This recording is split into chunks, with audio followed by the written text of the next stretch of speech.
Hey, everybody. We are back again to Austin Sports Weekend with some college football here at the beautiful SevereTV.com studios. Thanks again for setting us up with that, and thanks again for Autographs Plus for sponsoring us. Got two locations, one in Sevierville, one in Pigeon Forge, and gave us some helmets to sit out here, some beautiful Tennessee helmets, since we're sort of Tennessee fans just a little bit here. But we are already into week 4 already. Already into week 4 of college football. I can't believe that we're already into week 4 of college football. But before we jump into week 4, We got to recap week 3. we got to recap week 3, and we'll just go ahead and jump into the obvious burning building that Tennessee fans are in, and we'll talk about the Tennessee games starting out. Personally, I really thought this was Tennessee's year to go down to Florida and win one. Start off, though, we will say, how many games has Tennessee won in the past 50 years in Florida? 2. 2. It is Tennessee is we are snake bit down there. snake bitten in Gainesville, let me tell you that much. Yeah, it was 20 years ago since we won our last one, and we've only won 2 in 50. So I feel like that's not the only issue we had, though. We No. had coaching miscues. we had some playing miscues. We had some coaching miscues. Tennessee. And Florida outcoached Tennessee from the beginning, I think. I think so. I think we struggled. And again, after going back, I haven't really analyzed Tennessee's team that much this year up until we went through Game 3 here, and I've went through. The most glaring thing right now is our offensive line struggling a little bit. It's not really all one player, but I think we do miss Cooper Mays. He's been injured for the past 3 games, our- and the our- effect is obviously being shown. Our starting center, which is the quarterback of the offensive line, calls the protection, snaps the ball to the quarterback. He's been out for 3 games, and I think that's hurt Tennessee. There's been a lot of people saying, "No, we need to change quarterback." I don't think we need to change quarterbacks right now. It's kind of an odd question. When the offensive line struggles, why would you want to switch quarterbacks? I don't know. And again, they actually graded out all of the players for that game, and Joe Milton graded the highest of the whole Tennessee team with And his people play. are calling him to be benched for Yeah, no reason. again, I don't think if we brought in Nico right now, I don't. And again, I'm not saying Nico isn't a fantastic player, but I don't think he would help the situation as much as some people might think, because I feel like think he's we need also to like- improve on the team a little bit. I think Nico can also be the raw steak. You get the nice, delicious steak, and that grill is like it takes years. It takes years And then to get you it right. completely cook that steak until it's nice and right, nice and juicy. You don't want to just jump in and just eat a raw steak because I don't know. But anyways, I think now again, I don't think Milton's perfect. I think he's throwing behind the people, but he didn't really have those bad throws this game as much because I don't think he had time to make a lot of them. And one time, I think Florida's defensive backs were hitting him over and over and over again. Yeah, I think Kind of felt like pinball. and again, I'm not going to back up the coaches 100% because I think we should have tried to take more shots down the field no matter what. Tim Banks. You have to take those shots down the field. I think we should have took His more game shots down the plan field. was not up to par for what his standards are. No, Tennessee's defense was number 1 in the country in sacks, second in tackles for loss. He decided to go full zone for the entire game. Yeah, the first half he played a soft zone the first half, and we gave up 26 points playing that soft zone. Again, I'm not a defensive coach. I'm not a defensive coordinator, but Florida had been struggling with pressure this year. That's what was taken. That's how Utah kicked their butt. Was they kept somebody in their pressure in their face, and I think we were afraid of a little bit of getting thrown over the top. So that's why we started out. That doesn't. If that was the reason, then I think they don't really trust the corners as much. If that's the explanation. I don't know. I think that they were afraid of getting beat over the top. Our defense looked so good the first 2 games. It confused me a little bit. And again, I'm not the coach or anything. Was it because of Virginia and Austin Peay not being very good? Maybe they were worse than we thought, and maybe that covered some. But again, I think it was the game plan because in the first half, how many points did we give up? 26. In the second half, how much did we give up? 3. So after the halftime adjustments, To be fair, Florida did give us opportunities. yes, Florida gave us opportunities. We shot ourselves in the foot some. We were making fun. Tennessee dug their own grave in the first half, and then the refs shoveled it over in the second half. The refs didn't help us. The refs didn't cost us the game. I'm not saying that the refs We cost us. did, I think. We lost the game, but I think we would have had a whole lot better chance of coming back. I'm if- gonna if- give a- if the refs weren't kicking the ball on 4th and 1. That was a little nuts. Kudos though to Billy Napier and the Florida Gators. Again, we've won down there twice in 50 years. And honestly, I hope they extend Napier's contract because I don't think he's that good of a coach. But but next time. Next time, I rivalries are what make college I football. wish we would have got out of the soft zone halfway through the first quarter. When you give up 7 out of 8 third down conversions, maybe it's time to change the defense. So I think we should have changed. I think if we would have changed out of the defense a little quicker than halftime, then we would have probably won that game. But once you get down 26, and I kind of start wish that snowballing- Heupel didn't throw so many screen passes. I don't think I've seen so many screen passes before in a football Well, game. I looked at it, and again, I think they played a 5-man front, which is a running front. If you've got 5-man, then it's my 5 guys on your 5 guys. Run the ball. You should be You able to told me run about the this. They ball. couldn't run the ball at all. Out of, I think it was 25 or 27. I can't remember exactly. 20. I think it was 27 times that their defense went up in a 5-man front, and we ran. No, it was 25 times, and we ran for 27 yards. We ran 9 times in that front. We ran 9 out of 25 and ran for 27 yards, and most of those were early, and they did not work. We could not run on a 5-man front. That's kind of like the outcoached part that I was thinking about. And again, maybe our offensive line was having problem opening holes. Now, in a 6-man front, we ran, I think it was maybe 20-something times. We tried to run against a 6-man front, too. And we actually got 71 yards rushing on a 6-man front, maybe because they weren't expecting this. I don't know. But I think we were struggling to open holes and protect the quarterback, so we were throwing some wide receiver screens to get the ball out of Milton's hands quick and to have the blocking set up with the wide receivers on the outside. And again, I wish we wouldn't have leaned on that so much. I wish we would have took some shots, took some chances because The lack of vanilla, that's what I want to really emphasize. if you're going to lose 29-16 doing that kind of, why not just go ahead and open it up and try it?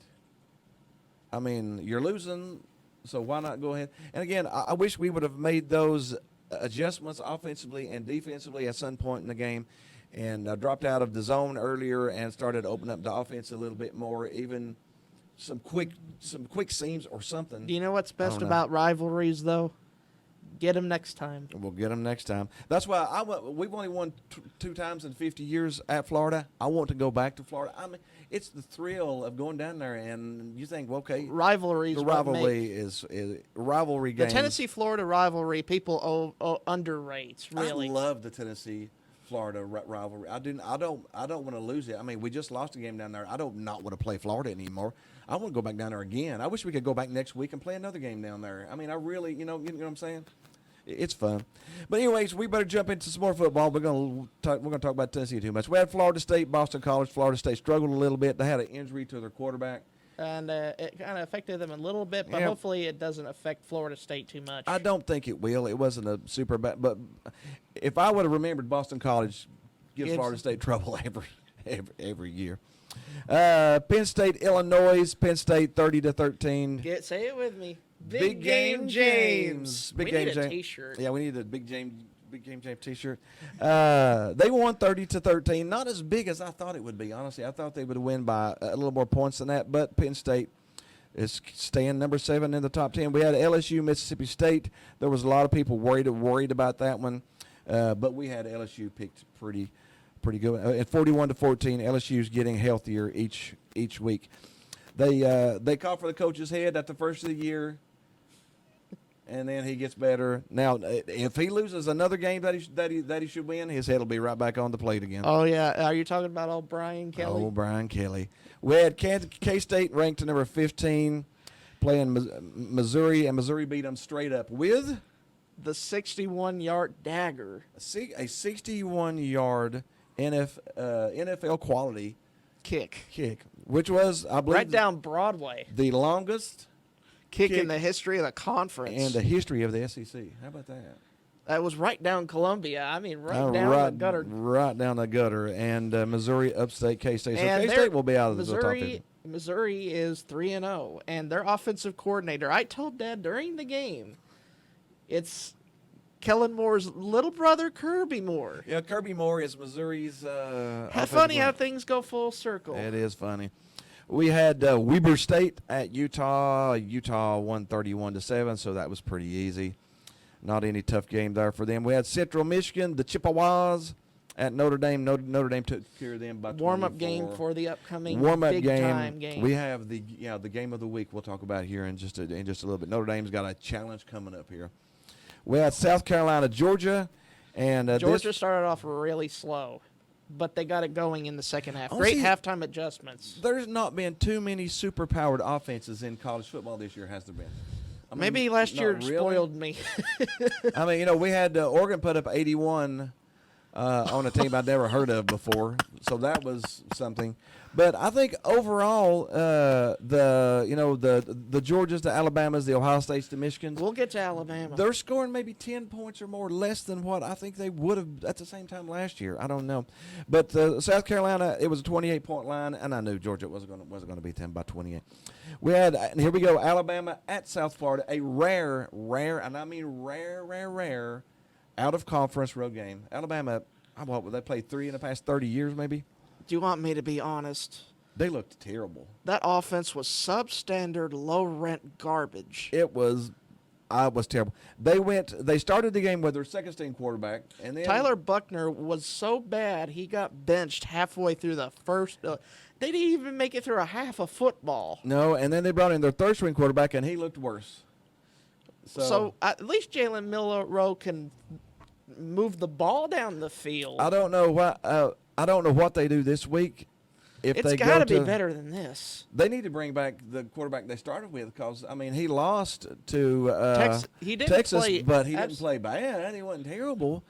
That game was capital UGLY. That was. Ugh. And Alabama, we'll talk about in a second, was ranked number 10 in this game. Not anymore. They didn't. They played like an out of ranked, not in the top 25 team. Yeah, we had Western Kentucky playing Ohio State. Do you want me to give you an OHNO? That's what Western Kentucky got. Yeah, oh no. Western Kentucky played a really good starting out the game, probably a quarter and a half. Then the bottom completely fell out. And then Ohio State's too deep, too talented. Marvin Harrison Jr. trying to he had a fantastic year last year. He's trying to one-up himself this year. He's got 2 straight games with 150 yards and receiving. Ohio State did score 63 this time. So that's the first time this year that they've really scored much, So kudos to them. Could that get to and the Buckeyes rolling? That leads into this week, too. That'll be fantastic. We had the Washington at Michigan State. That was my gimme of the week. Michigan State and the coaching turmoil lost by 34. Speaking of turmoil, I think the line was 8 or something. Michigan State a has gimme. informed their head coach Mel Tucker about him getting fired. Yeah, so now Michigan State no longer has a head coach. You can look up that stuff on your own time, but it's just not. It's not for us to judge who's right and who's wrong, who did this and who's not. I just want to talk sports. I do not want to be a news reporter. A news reporter. Or I'm not a news reporter. a journalist. Well, no, it's not a journalist when you just flash stuff like that. Michigan State had some coaching problems. They continue to have coaching problems, and they lost by a lot. We got Bowling Green at Michigan. Michigan won 31-6. Again, I thought Michigan might score more points. This is, though, the last game. Without Jimmy Harbaugh. Yeah, so Mr. Harbaugh will be back next week, so we'll see if that improves. He's probably the still got offense beef with the dinosaur NCAA. One of these days. We can make a video. About the NCAA. The NCAA needs to die and go away. And honestly, I think if we get down to 3 super conferences, I think that they will get rid of the NCAA because they'll control and police themselves.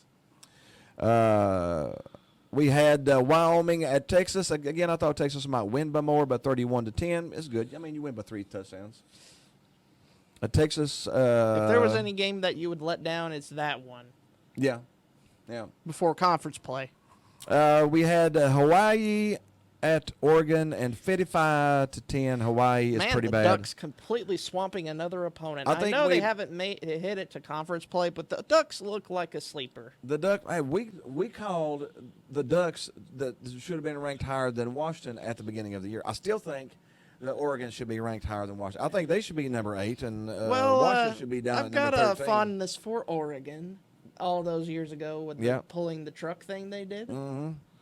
And the fun memories we had when they traveled to Knoxville. We were at that game. Yep. All right, we'll go ahead and jump into our picks for week 4. Tennessee's not in the top 15 anymore. They dropped down to 23. So, I mean, we can talk about them just real quick. They're playing UTSA. They need to get the offense completely straightened out. I feel like their injuries and the inconsistent play calling issues are I think this is the come together game. I think this should be the come together game. We'll see. Rutgers at Michigan. Rutgers is 3-0, but Michigan is way better than Rutgers. Then all around. It's like the Michigan is the nice shiny car, and Rutgers is that car that's beat up and all rusty. yeah, sitting on the side of the road, minus it's got like one tire left on it or something.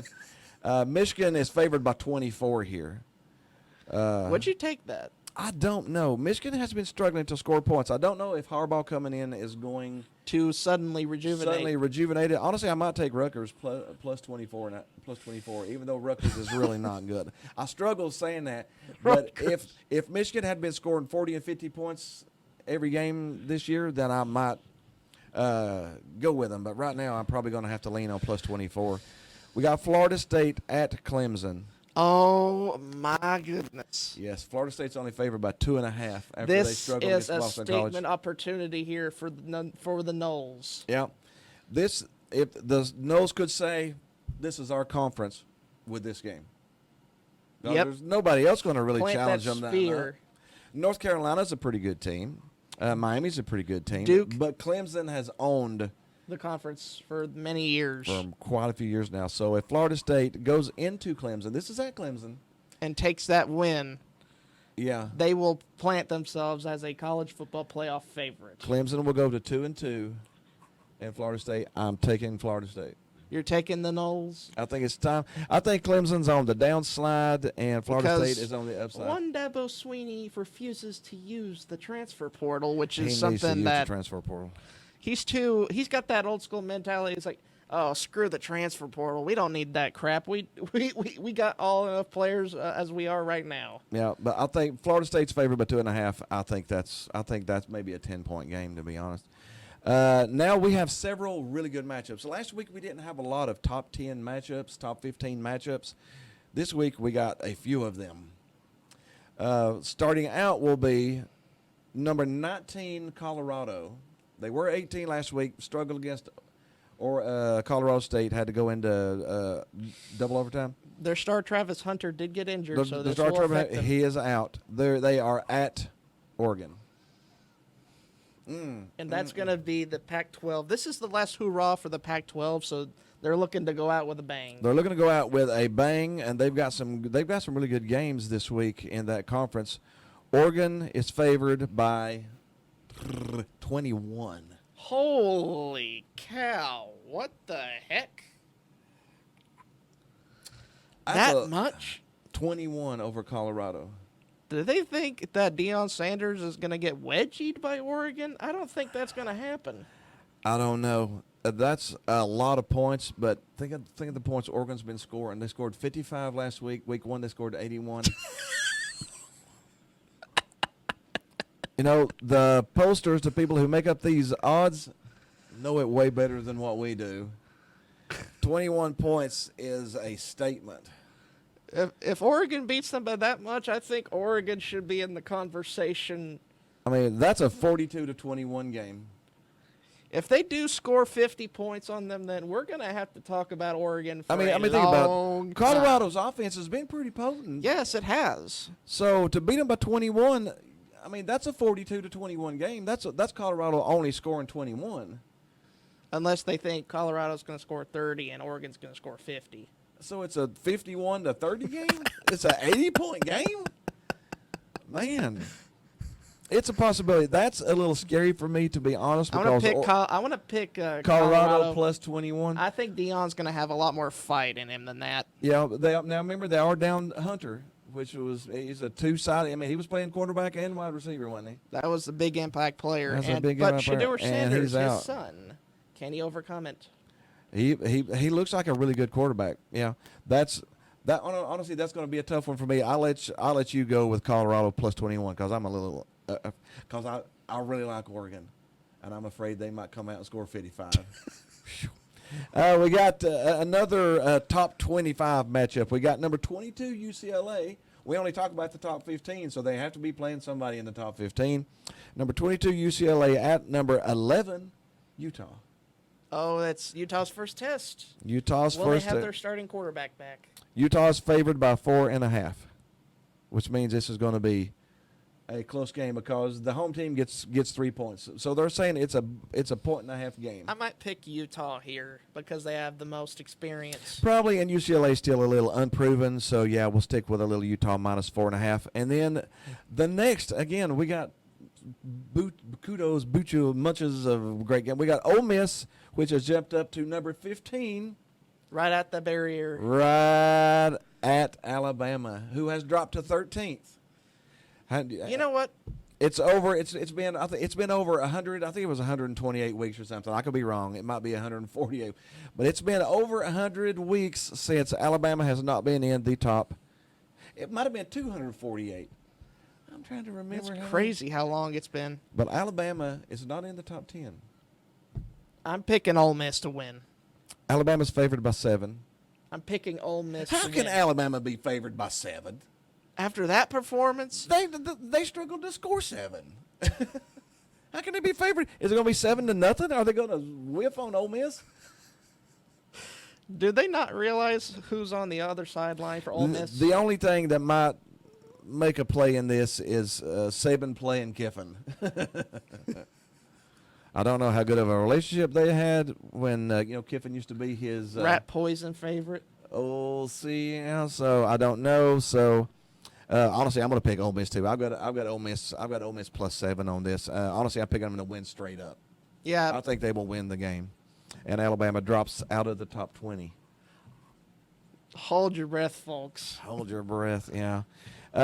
Jumping back in, we got what I thought would have been a better game at this point. Turns out it may not be. The Arkansas, I thought was going to be better at LSU. Still a good game. Maybe not the Fresh off game a it loss was. to BYU, they're trying to refix themselves. I guess. Arkansas probably should have won that game. Made some mistakes late, and ended up losing it. But LSU's favored by 17.5. Not by that much. They're going to win, but not by that much. I think Arkansas losing that game may refocus. Arkansas might have been looking ahead to LSU. I'm not saying that they were looking ahead to LSU.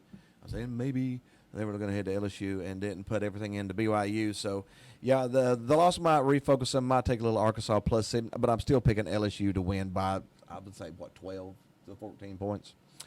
And then yet another top 25 matchup. And I told you the Pac-12 is trying to go out with a bang. They got number 14 Oregon State now. It's number 14.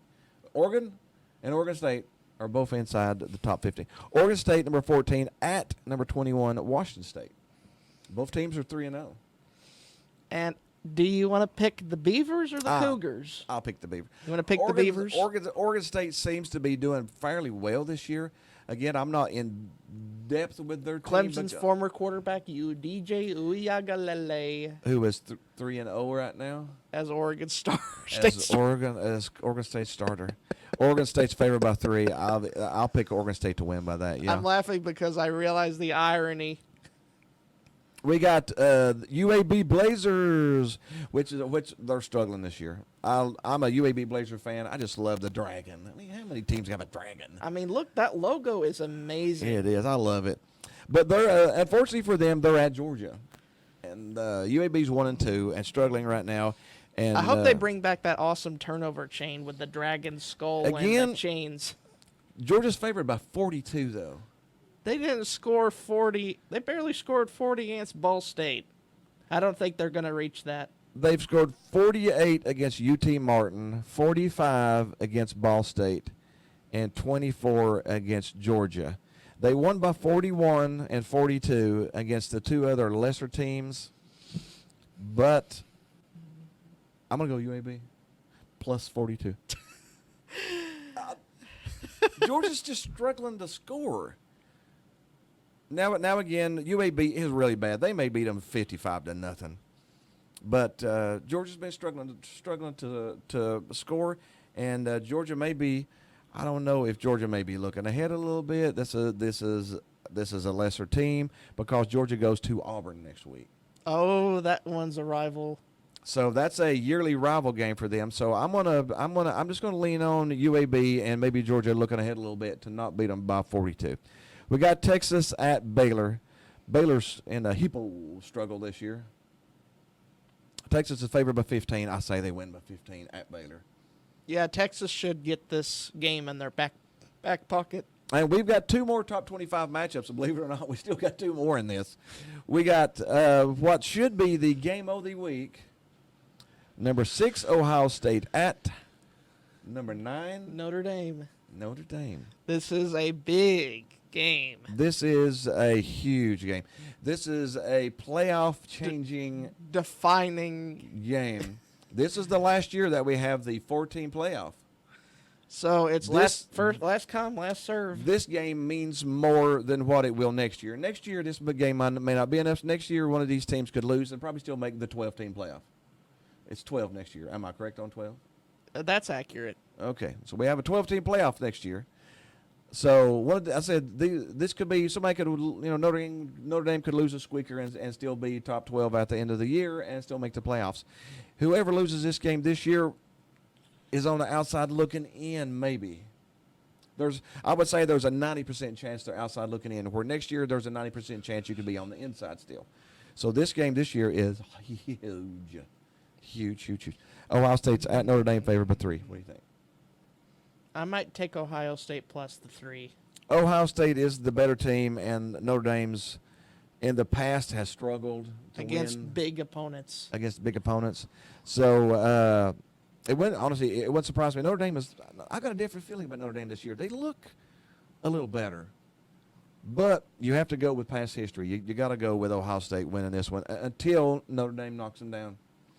And again, our last top 25 matchup. There's been plenty of them. There's been so many. This is going to be a good week of football. Number 24, Iowa. That's right. Iowa is in the top 25. Last year, great. We're going to see the worst offense in America. Last year, they didn't score 24 points the entire year. This year, they're ranked at number 24. And they're at Penn State. Big game, James. Penn State's favored by 14.5. I'd say big game, And James. wins this one. Again, Penn State always starts out good the first year until they get up against Michigan or Ohio State, and then they struggle. So I'm going to go with Penn State winning this one. It's going to be really close to that 14.5. I think that 14.5 line is really, really good. I think that's a good line. Might be 17, might be 15, but Penn State should pull. And then our last two ranked games, again, are coming out of the Pac-12. We got number 5, USC, at Arizona State. Arizona State struggling again, 1-2. USC's rolling. Line's 35. I'll probably take USC. They've been pulling lines and beating people by 30-plus points the entire year so far. Of course, they haven't played a whole lot of super talent yet, but they will. They're going to have to, I think, next week, Colorado, USC, if I'm not mistaken. But our last one of the week is California at the Washington Huskies. Washington should take care of them pretty easily. Washington's got a good, solid team. They're a really good team. Line's 21. The Huskies, I once a think power I in the think they pull it. 90s, are now a power once again. Yeah, and the Huskies are cool. I mean, I like the logo. I like the mascot. I got a little bit of a soft spot for Washington because they haven't been there much. But that is it. That is our recap of Week 3 and our picks already for Week 4. Man, it takes a toll on you, huh? It takes a toll on me. I know I love football so much. I love talking about football, watching football so much. Whenever, I mean, we're what a third of the way through the season. And already Already a third of the way through the season. Anyways, thanks again for stopping by and visiting with us, talking a little college football with us. Thanks again for SevereTV.com for the studio here. Thanks again for Autographs Plus for sponsoring us and giving us some nice Tennessee helmets here. This one's a what? That's a Jalen Wright. I think that's a Hendon Hooker signed helmet. Some cool stuff. So thanks again for them sponsoring us. And be sure to come back next week, and we'll talk some more college football. see you next week.